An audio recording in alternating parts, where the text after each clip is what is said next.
Szeretettel köszöntöm a Zone nézőit. A legtöbbször olyan leveleket kapunk, hogy milyen autót vegyünk, stb. Ennek nagy része már ki van gondolva, és csak azt szeretnék, hogy megerősítsük őket, hogy igen, az nagyon jó volt, én is azt vettem volna.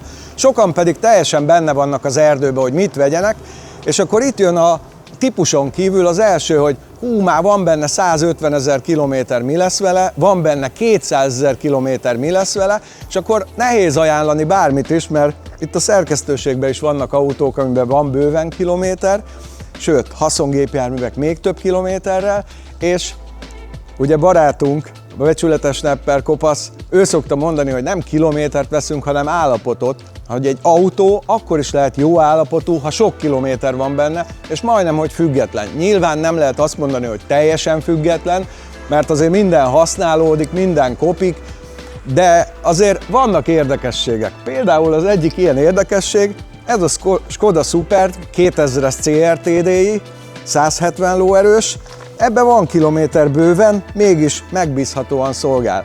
Most egyelőre nem árulom el, hogy mennyi kilométer van benne, de itt van velünk a tulajdonos, és meg szeretném kérdezni, hogy körülbelül milyen költségekkel jár, ha az ember így hosszú ideig megtartja az autót, de normálisan használja, karbantartja, és most ha tudnám, ezt két vonallal aláhúznám, és kijelölő filccel ki is emelném, hogy karbantartja, mert ez mindennek az alapja. Mert láttam 50 000 kilométert futott autókat olyannak, hogy azt gondoltam, hogy legurult a Gellért-hegy oldalán, úgy nézett ki kívül-belül, és egyébként meg vannak autók, amik viszonylag jól néznek ki annak ellenére, hogy 800 000 kilométer van benne, mint ebben a Skoda Superbben.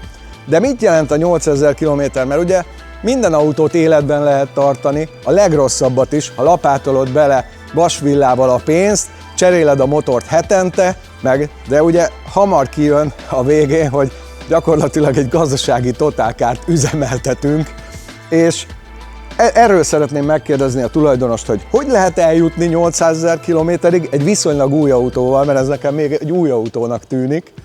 Hogyan lehet, mennyibe kerül, és érdemese? Ugye tanulságként szolgáljon ez mindannyiunknak.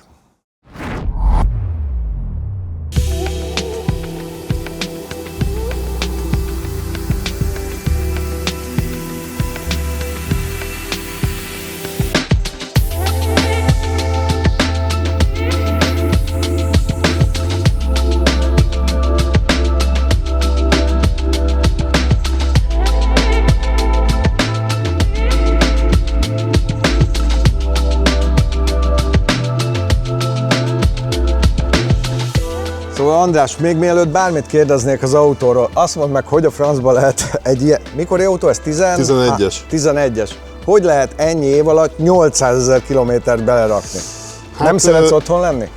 Tengeren túli turistákat szállítgatok Európán belül, az a főcsapás irányú most már 10 éve. Tehát, hogyha valahova hívnak, odamész, felveszed az embereket, és akkor nagyjából ez. Igen. Cégekkel vagyok, tehát vannak utazásszervező cégek, akik ezt intézik, és az ő gyakorlatilag alkalmazásukban állok, bár én úgynevezett freelancer vagyok, tehát én szabadúszok.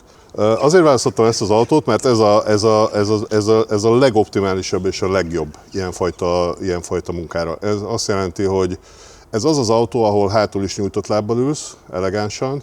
Ugye a csomagtartó az 3 koporsós, ahogy mondani szoktuk, tehát oda azért elég bőségesen befér a cucc, és azért ezek tengeren túli turisták, tehát itt azért nem kézitáskával utazunk. Aha. Itt van egy-két olyan bőrönt, hogy csókolomot köszönök neki, tehát azért amikor azt úgy meg kell emelni, akkor az aznap kimaradhat a gym. A másik az volt, hogy baromi takarékos üzemű, tehát maga a fogyasztás ennél a bizonyos kilométer távolságnál nagyon számít.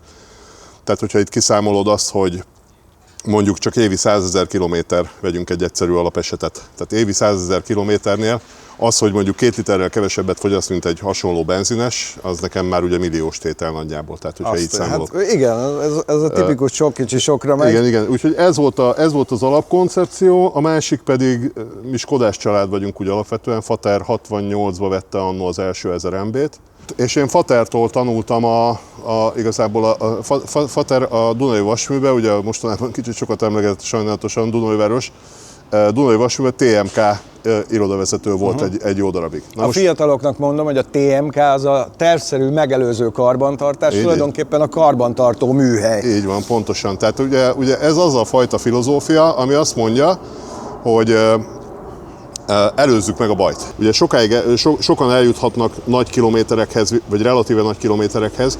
Itt ugye a poén az, hogy ez a blokk még nem volt bontva, úgy Isten igazából. Volt ugye most egy kis problémám a közelmúltban, de azt is meg tudtuk oldani úgy, hogy még a hengerfejet se kellett levenni, és a váltója ugyancsak eredeti, és minden fődarabja eredeti gyakorlatilag. Tehát ebbe én ezt látom poénnak, hogy 830 000-ig, hogy egy kicsit pontosítsanak, 830 000-ig jutottunk el úgy, hogy gyakorlatilag fődarabot még nem cseréltünk. Jó, kettős tömegű, azt mondja, az volt 490-nél, mert volt egy utasom, aki hátul rázta a lábát, éreztem, hogy remek. És elmentem a Petikehez, mondom neki, Petike, remek az. És megnéztem, azt mondja, hát tulajdonképpen a kilométer indokolja, cseréljük ki. Oké. És véletlenül, soha nem volt még ilyen, két héten belül még egyszer megkaptam ugyanazt az utas, de már a kicserélt és beült hátra, és ismét elkezdett remegni az egész autónak a padlólevezet. Tudod, ez az ideges, és hátra nézek, és látom a csávó lábát, és összeraktam az egész képet, hogy ja, akkor tulajdonképpen, öcsém, miatta cseréltünk le egy izét, jó, semmi gond. Na mindegy, mondjuk azt hiszem, hogy belefért. EGR hűtő volt igazából cserélve, természetesen hátsó rugók voltak cserélve, aztán most tavaly a hátsó lengőkarokat, tehát egy teljes hídfelújítást végeztünk gyakorlatilag. Az összes lengőkart kicseréltük, mivel hogy nem lehetett már állítani a csavarokat, de azokat egyébként már 80 000-nél se lehet állítani, tudod, a hátsó csak ahogy pusztulnak a szilentek, elmegy a geometria, igen, így van, elment a geometriám, így van, pontosan lenyalta a kis gumot, és aztán végén eljutottunk oda, hogy ja, hát akkor cseréljük, oké. És ennyi nagyjából, úgyhogy szerintem én ezt tartom egy erős értékének a dolognak. Na akkor az első tanulsága ennek a videónak az, hogy a karbantartás baromi fontos, a megelőző karbantartás főleg, ugye nem kell megvárni, amíg valami széthullik, hanem előtte tudni. Ugye nagyon fontos, és ezt tehetjük második tanulságnak, hogy legyen egy olyan szerelőd, aki ismeri a típust, és tudja, hogy hát ennek ez el szokott már pusztulni 300 000-nél, és kijavítottál engem, hogy nem 800, hanem 830 000 van. Ez a 30 000, ez neki lehet, hogy 3-4 hét, van akinek viszont 1 év, sőt másfél év. Tehát azért ez is egy érdekes dolog. A másik pedig az, a tanulság, hogy ugye ez a EA288-as első generációs CR-TDI motor, ez nagyon sok rokonságot mutat a régi 1.9 TDI-vel. Ugye a hengertömb az majdnem teljesen ugyanaz, az öntött vas, fel lehet ismerni az öntvényt. Tehát a CR-TDI tulajdonképpen a 2000-es PD-től kompletten a hengerfejbe, meg a motorvezérlésbe különbözik, hasonló. De amit nem szabad elfelejteni, ezek nagyon jó motorokat csináltak már régen is. Tehát az, hogy CR lett, világos, egy csomó plusz dolgot hozott, hát egy csomó felépítmény kicsit érzékenyebb lett, ugye, de ezek még valójában most is nagyon-nagyon jó motorok. És érzékelem. Többször említetted a fogyasztást. Neked mennyi az átlagfogyasztás? Nekem télen-nyáron hegyen-völgyön 6. 6. Úgyhogy ez nem komputer alapján cucc, hanem ez a tényleges tankolásom. Szabálybetartós gyerek vagyok, mert nem akarom a teljes fizetésemet gyorshajtásokra költeni, és elég könnyen meg tudnám tenni, azt elmondom. És így is, na mindegy. Szóval van, hogy belecsúszok. Tehát ott le tudok menni extrém esetben 5 alá. Tehát az létezik, hogy fölmegyek, vagy elmegyek egy távot, és mit tudom én, ilyen 4-7-4-8-al meg lehet oldani. Az kis okosság, meg egy kis minimális rutin, de úgy egyébként az megoldható. Egyébként pedig az egészben, szóval ennek a tartósságában, vagy nem tudom mivel, szerintem a legdöntőbb az üzemmód. Tehát az, hogy én pontosan arra használom ezt az autót, amire meg lett tervezve.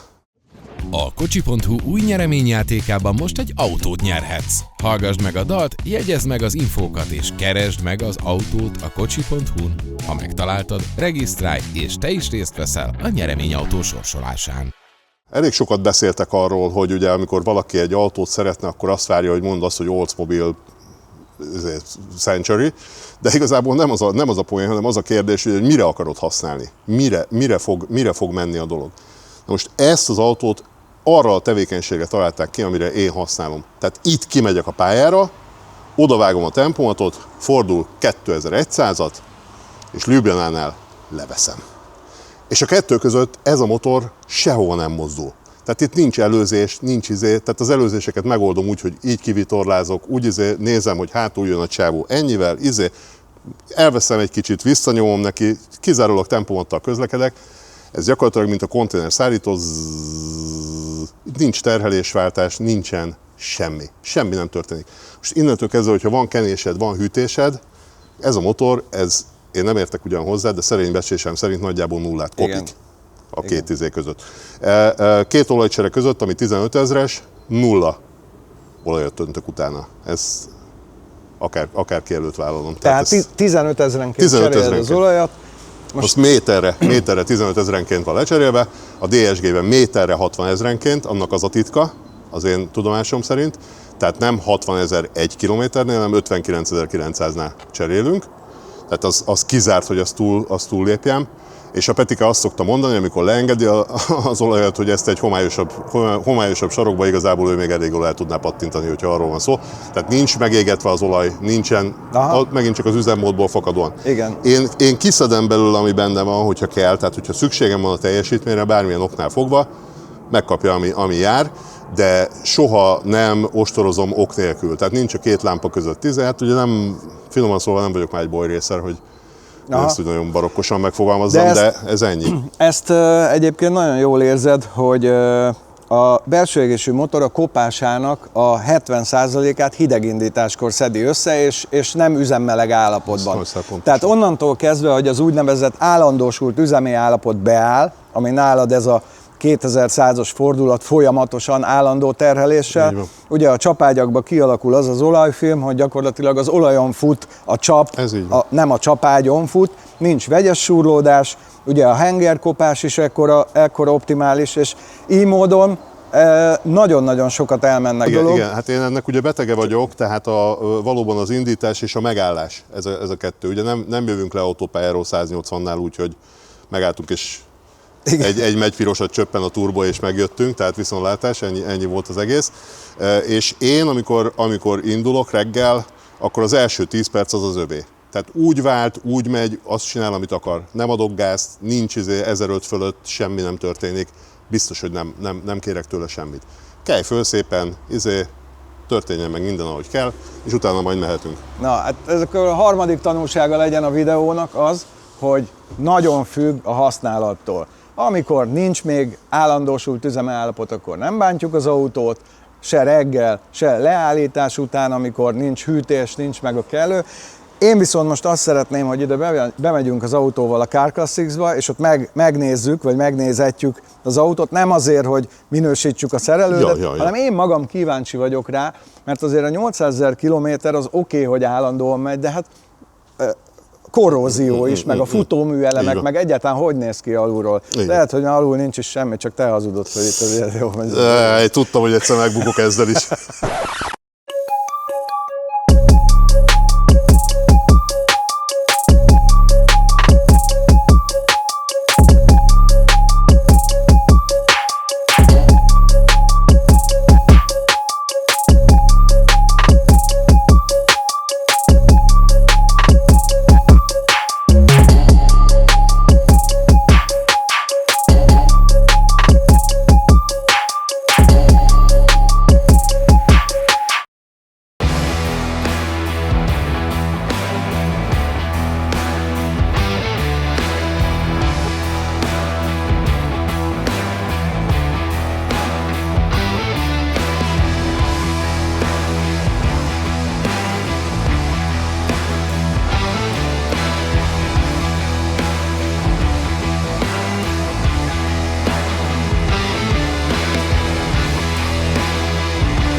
Szóval semmi extra, bejöttünk a Car Classics-ba, és azt kértem a srácoktól, hogy nézzék át az autót, úgy, mintha egy állapotfelmérés lenne, függetlenül a kilométertől, tényleg, hogy néz ki.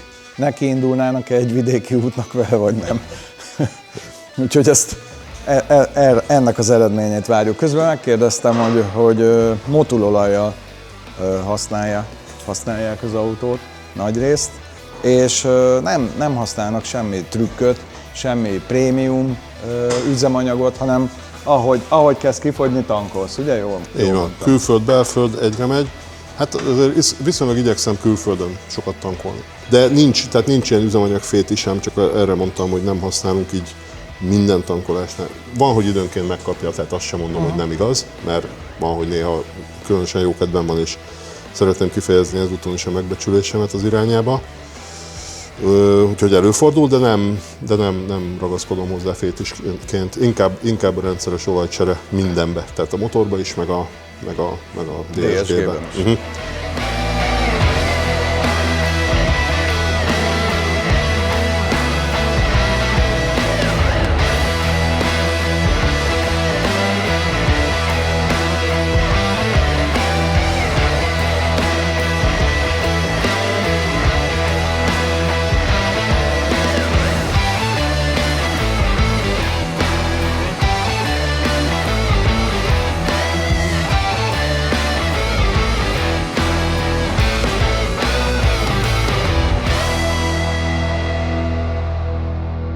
A meglepetés hátán volt, mert nem volt igazán meglepetés. Ugye csak felsorolásképpen találtunk egy gyenge olajfolyást, amire azt mondták, hogy valószínűleg a nyomásszenzoron keresztül folyó olaj, de tényleg ilyen pára volt a blokkon.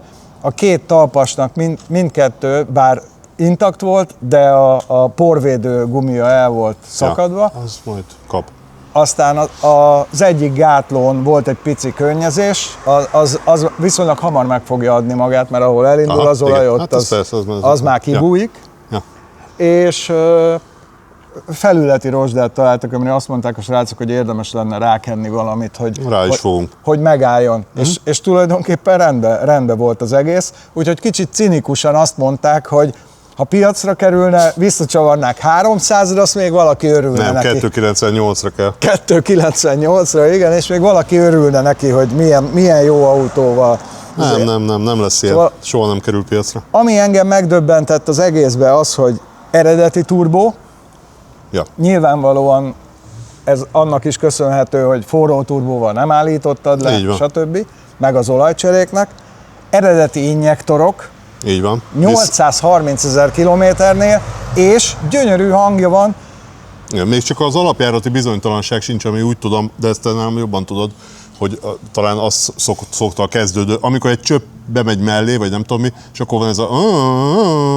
Igazság szerint ezek hidegindításnál mindig, tehát amikor kezdődik a baj, az mindig hidegindítással kezdődik, mert ott ugye nehezebb az égés, mert nehezebb a gyulladás, stb. Ott nem szokott kijönni. Igen, de az nem egy ilyen alapjárati kis intonációs hibával? Néha egyenetlen alapjárat, tipikus, ilyen nincs. Hát a hangja is csodálatos, és akkor rákötöttük a diagnosztikát, hibakód kiolvasásnál, találtunk egy 100 000 kilométerrel ezelőtt egy központi zárt problémát, meg egy hátsó tolatószenzor problémát. Ennyi volt benne összesen. Most most már csak arra vagyok kíváncsi, és most ezt meg is kell nézzem, hogy milyen értéket képviselnek ezek a használt piacon. Tudom, hogy jól tartja az árát, nem véletlenül. Egyébként a kocsi.hu van egy ilyen játék is, Alfie és Hú klipjét, ha meghallgatod, benevezel a játékra, akkor még nyerhetsz is autót. Ám, hogy most ezt kiadjuk, de megnézzük szépen, hogy azt mondja, hogy Skoda, Superb, évjárat leszűkítem 11-től 13-ig, 16 darab találhat van ebben a két évben, és 1 millió 2-nél indul, de ez 1.4 TSI, és itt van egy ugyanilyen fehér 1 millió 650-ér, csak 140 lóerős, 295-tel, Hát ugye ide szokták visszacsavarni. Van egy 1.6 CRT-DI, ami szintén nem ördögtől való, de én a 2 literest jobban szeretem. Még egy 1.6 CRT-DI, 1.8 TSI, az nem az én világom. És itt van egy kombi DSG Ambition 2000-es CRT-DI, 2 millió 4 ér, ebbe viszont 400.500 kilométer van, és érdekes, hogy ez a 11-es modell az egyik legdrágább, nyilván karban tartották. Tehát ilyen 2 millió 5 körül vannak ezek az évjáratok, ami ez. Nyilván kevesebb kilométerrel. De van. Szereti a piac ezt az autót, és nem véletlenül szereti, azért szereti, mert megbízható, van alkatrész, jó a szerviz háttér, meg alapvetően egy kényelmes, jó autó. És hogyha valaki ezt ma szeretné, hogy egy ilyen autója legyen, de már az új Skoda Superbe, egyébként a dízel 2000-es CRT-DI 150 lóerőtől indul a Superben, és ugye ez már az Evo 2-es EA 288-as motor 16 milliótól indul alapfelszereltséggel, viszont az alapfelszereltség elég magas. Úgyhogy nézzük meg, a teljes vételára annak 16 millió, személygépkocsi, akcióknál megnézzük, hogy van-e Skoda, nincs, akkor társaságként vesszük fel, nyílt végűvel, a nettó kezdő leasingdíj az legyen 5 millió, és akkor a finanszírozott összeg az 7 millió 500, 5 évre nyugodtan fel, kaszkót majd egyénileg, és akkor a teljes vétel 16 millió, a nettó törlesztő pedig 137 000 forint, 8,2-es THM-mel. Ez egész jó, szerintem ezt el lehet bírni. És akkor, ha ugyanígy karban tartod, és ugyanígy figyelsz rá, mint ennek a tulajdonosa, ennek az autónak, akkor valószínűleg az is elfut sokat. Azt gondolom, hogy az Euro 6-osra, mert ez ugye Euro 5-ös még, Euro 6-osra egy picit többet kell majd költeni, de ennek az autónak a DPF-je is gyári.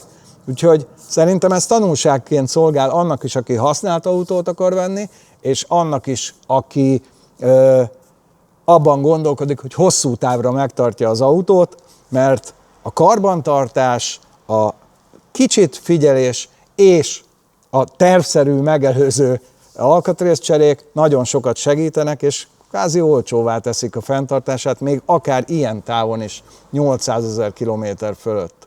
Köszönjük szépen, hogy itt voltatok, köszönjük szépen Andrásnak is, hogy elhozta nekünk az autót, és én őszintén mondom, hogy tanulságként szolgált.